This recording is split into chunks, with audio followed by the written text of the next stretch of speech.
ਅਮਨ ਤੇ ਭਾਈਚਾਰੇ ਦੇ ਕੇਂਦਰ ਪੰਜਾਬ ਹਾਊਸ ਨੇ ਆਪਣੇ ਆਡੀਟੋਰੀਅਮ ਨੂੰ ਬਾਬਾ ਗੁਰੂ ਨਾਨਕ ਦੇਵ ਜੀ ਦੇ ਨਾਂ ਨਾਲ ਮਿਥਿਆ ਹੈ। ਗੁਰੂ ਨਾਨਕ ਜੀ ਆਡੀਟੋਰੀਅਮ ਦਾ ਇਫਤਤਾਹ ਰਹਿਤਲ ਦੇ ਵਜ਼ੀਰ ਖਿਆਲ ਅਹਿਮਦ ਕਾਸਤਰੂ ਹੋਰਾਂ ਕੀਤਾ। ਇਸ ਮੌਕੇ ਤੇ ਮਹਿੰਦਰ ਪਾਲ ਜੀ ਉਚੇਚੇ ਪਰੌਣੇ ਸਨ।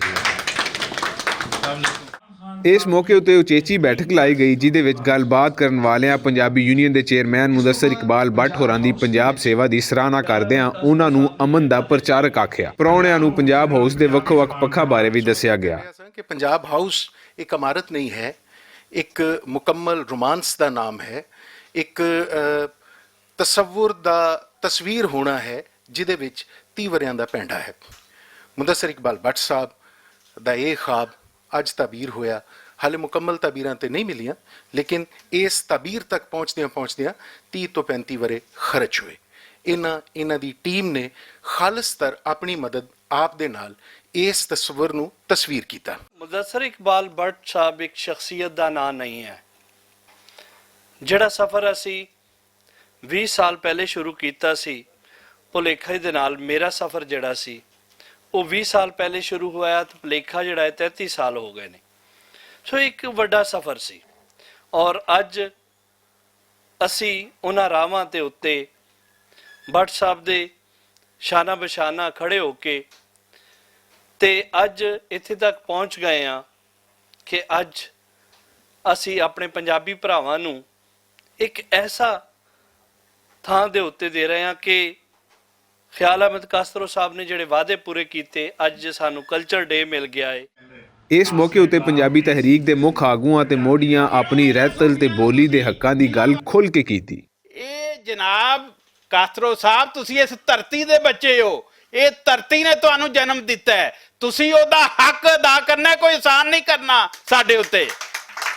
ਇਸ ਲਈ ਮਿਹਰਬਾਨੀ ਕਰਨੀ ਹੈ ਪੰਜਾਬੀ ਜ਼ਬਾਨ ਨੂੰ ਔਰ ਪੰਜਾਬੀ ਕਲਚਰ ਨੂੰ ਅਸੀਂ ਪ੍ਰਮੋਟ ਕਰਨਾ। ਪੰਜਾਬੀ ਜ਼ਬਾਨ ਲਈ ਕੀ ਅਸੀਂ ਪਹਿਲੀ ਮੰਗੇ, ਜਿਵੇਂ ਭੱਟ ਸਾਹਿਬ ਨੇ ਕਿਹਾ, ਪਹਿਲੀ ਤੋਂ ਜਨਾਬ ਇਹਨੂੰ ਲਾਜ਼ਮੀ ਜਿਹੜਾ ਹੈ ਪੜ੍ਹਾਓ। ਪਹਿਲੇ ਇੱਕ ਮਜ਼ਮੂਨ ਦੀ ਹਸੀਅਤ ਨਾਲ ਪੜ੍ਹਾਓ, ਫਿਰ ਜ਼ਰੀਆ ਤਲੀਮ ਵੀ ਹੋ ਸਕਦਾ ਕਿ ਪੰਜਾਬੀ ਜਿਹੋ ਜਿਹਾ ਪਹਾੜਾ ਤੁਸੀਂ ਅਸਾਂ ਜਿਵੇਂ ਪੜ੍ਹੇ ਆ ਸਾਨੂੰ ਕਦੇ ਨਹੀਂ ਭੁੱਲਣਾ। ਜਿਵੇਂ ਪੰਜਾਬੀ ਵਿੱਚ ਹਿਸਾਬ ਤੁਸੀਂ ਪੜ੍ਹ ਲੈਂਦੇ ਹੋ, ਸਾਰੀ ਉਮਰ ਨਹੀਂ ਭੁੱਲਦੇ। ਇਸੇ ਤਰ੍ਹਾਂ ਹੀ ਆਪਣੇ ਕਲਚਰ ਨੂੰ, ਆਪਣੀ ਇਸ ਸਕਾਫਤ ਨੂੰ ਵੀ ਅਸਾਂ ਅਹਿਮੀਅਤ ਦੇਣੀ ਹੈ।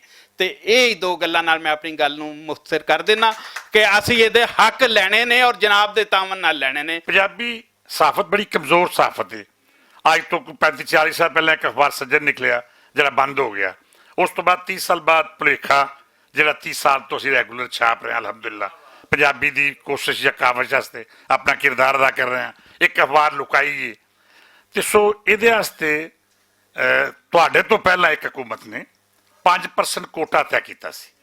ਅੱਛਾ, ਇਹ ਵੀ ਮੈਂ ਦੱਸ ਦਿਆਂ ਕਿ ਸਿੰਧੀ ਅਖਬਾਰਾਂ ਅਸੀਂ 40% ਕੋਟਾ ਹੈ, ਲੇਕਿਨ 5% ਕੋਟਾ ਚੋਰੀ ਪਰਵੇਜ਼ ਲਈ ਦੇ ਦੌਰ 'ਚ ਇੰਪਰੂਵ ਹੋਇਆ ਸੀ। ਅਲਹਮਦੁਲਿਲਾ ਕਿ ਤੁਹਾਡੀ ਹਕੂਮਤ 'ਚ ਉਹ ਕੋਟੇ ਦਾ ਕੁਝ ਹਿੱਸਾ ਮਿਲਣਾ ਸ਼ੁਰੂ ਹੋ ਗਿਆ। ਜਿਨ੍ਹਾਂ ਲੋਕਾਂ ਨਾਰਾ ਲਾਇਆ ਸੀ ਕਿ ਜਾਗ ਪੰਜਾਬੀ ਜਾਗ, ਉਹਨਾਂ ਦੇ ਦੌਰ 'ਚ ਉਹ ਕੋਟਾ ਬੰਦ ਕਰਤਾ ਗਿਆ ਸੀ, ਜਿਹੜਾ ਕਿ ਬਾਇਸ ਸ਼ਰਮ ਗੱਲ ਸੀ ਕਿ ਉਹਨਾਂ ਮੁਕੰਮਲ ਤੌਰ 'ਤੇ ਪੰਜਾਬੀ ਅਖਬਾਰਾਂ ਨੂੰ ਮਿਨਾਹ ਕਰਤਾ। ਲੇਕਿਨ ਮੌਜੂਦਾ ਦੌਰ 'ਚ ਸਾਨੂੰ ਉਹ ਕੋਟਾ ਮਿਲ ਰਿਹਾ, ਲੇਕਿਨ 5% ਨਹੀਂ ਮਿਲ ਰਿਹਾ। ਅਸੀਂ ਤੁਹਾਡੇ ਤਵੱਸਤ ਨਾਲ ਇਹ ਵੀ ਗੁਜ਼ਾਰਿਸ਼ ਕਰਾਂਗੇ ਕਿ ਮਿਨਿਸਟਰ ਇਨਫੋਰਮੇਸ਼ਨ ਜਾਂ ਉਹਨਾਂ ਨੂੰ ਬਾਵਰ ਕਰਾਇਆ ਜਾਏ ਕਿ ਯਾਰ ਪੰਜਾਬੀ ਅਖਬਾਰਾਂ ਦਾ ਕੋਟਾ 5% ਜਿਹੜਾ, ਚਲੋ 5 ਨਹੀਂ ਤੇ 2.5-3 ਤੇ ਦਿਓ ਨਾ। ਮੁੱਖ ਪ੍ਰਾਹੁਣਿਆਂ ਗੱਲਬਾਤ ਕਰਦਿਆਂ ਪੰਜਾਬ ਹਾਊਸ ਨੂੰ ਮੁਬਾਰਕਬਾਦ ਦੇਣ ਦੇ ਨਾਲ ਆਖਿਆ ਕਿ ਆਉਣ ਵਾਲਾ ਵੇਲਾ ਆਪ ਦੱਸੇਗਾ ਕਿ ਪੰਜਾਬ ਹਾਊਸ ਨੇ ਜਿਹੜੀ ਤਹਿਰੀਕ ਸ਼ੁਰੂ ਕੀਤੀ ਸੀ ਉਹ ਸਭੇ ਪੰਜਾਬੀਆਂ ਦਾ ਮਾਣ ਬਣ ਗਈ। ਅੱਜ ਅਸੀਂ ਕਹਿੰਦੇ ਹਾਂ Harvard university, it takes years to become Harvard University, but it is backed by a vision. I can tell you, Punjab House is a vision. It will take time, but inshallah taala ਵਕਤ ਦੇ ਨਾਲ ਇਹ ਉੱਥੇ ਪਹੁੰਚੇਗਾ। ਅੱਜ ਦੇ ਇਸ ਦਿਹਾੜ ਦੇ ਉੱਤੇ ਕਿ ਅੱਜ ਅਸੀਂ ਇਸ ਪੰਜਾਬੀ ਆਡੀਟੋਰੀਅਮ ਦਾ ਨਾਮ ਗੁਰੂ ਨਾਨਕ ਦੇਵ ਜੀ ਆਡੀਟੋਰੀਅਮ ਰੱਖਿਆ ਹੈ, ਗੁਰੂ ਨਾਨਕ ਜੀ ਆਡੀਟੋਰੀਅਮ ਰੱਖਿਆ।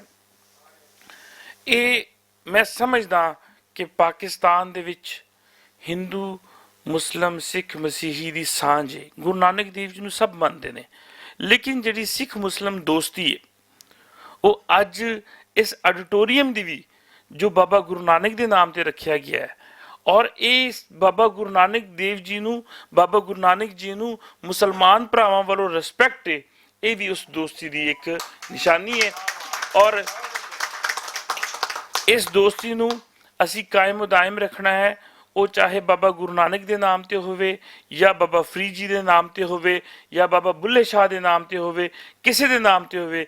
ਗੱਲ ਫਿਰ ਉੱਥੇ ਆਉਂਦੀ, ਜੇ ਇਹਨਾਂ ਸਿੱਖ ਮੁਸਲਮ ਦੋਸਤੀ ਨੂੰ ਅਸੀਂ ਸਾਂਭ ਕੇ ਰੱਖਣਾ ਹੈ ਨਾ, ਤੇ ਉਹਦੇ ਵਾਸਤੇ ਬੇਸ ਬਣਾਉਣੀ ਬਹੁਤ ਜ਼ਰੂਰੀ ਹੈ, ਔਰ ਉਹ ਬੇਸ ਪੰਜਾਬੀ ਹੈ। ਸਾਡੇ ਪੰਜਾਬ ਦੇ ਭੱਟ ਸਾਹਿਬ ਨੇ ਜਿੰਨਾ ਮਿਹਨਤ ਕੀਤੀ ਹੈ, ਮੈਂ ਸਮਝਦਾ ਕਿ ਇਹਨਾਂ ਨੇ ਜਹਾਦ ਕੀਤਾ ਹੈ, ਜਹਾਦ ਕੀਤਾ ਹੈ। ਇਸ ਦੌਰ ਤੇ ਇਹਨਾਂ ਨੇ ਜਹਾਦ ਕੀਤਾ।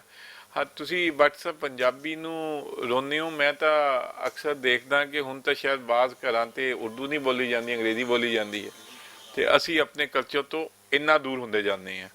ਤੇ ਇਨਸ਼ਾਅੱਲਾ ਸਾਡਾ ਕਲਚਰ ਬਹੁਤ ਸੋਹਣਾ ਹੈ, ਅਸੀਂ ਇਹਨੂੰ ਵਾਪਸ ਲੈ ਕੇ ਆਣਾ।